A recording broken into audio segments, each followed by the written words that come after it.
Der Eremit vom Kolmerberg von Hans Glückstein. Sie ist schon bekannt seit alte Tage, der Weih, der stärkt Geist und Magen. Drum holen auch die gescheite Menschen ihr Werk nicht aus'm Kaffeekännchen. Sie gucken als ins Gläsel neu und laben sich am Pelzer Weih. Ein Mann, nicht dumm und überzwerg, der Eremit von Kolmerberg, der hat sei Peifel froh gepafft und geschöpft beim Weih sei Wissenschaft.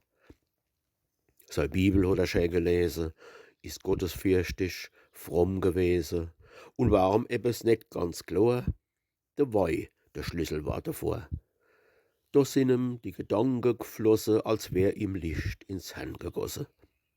Die Leute sind in sein Klaus gelaufen, sie haben stets Hilf getroffen und für eine Fessel Rebensaft hat er verzappt, sei Wissenschaft.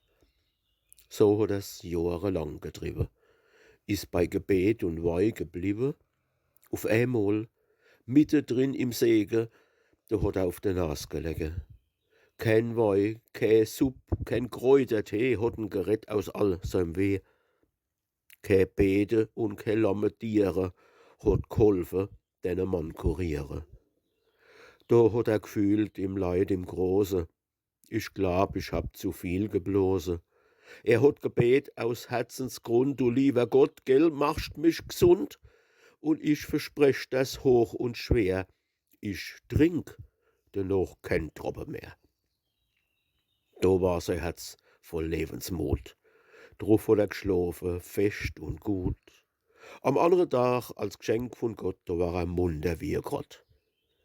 Der Eremit, der gute Alte, hat a zum Danksgelübde gehalten und seither noch Gebet und Messe sein Weih als mit 'm Löffel gegessen.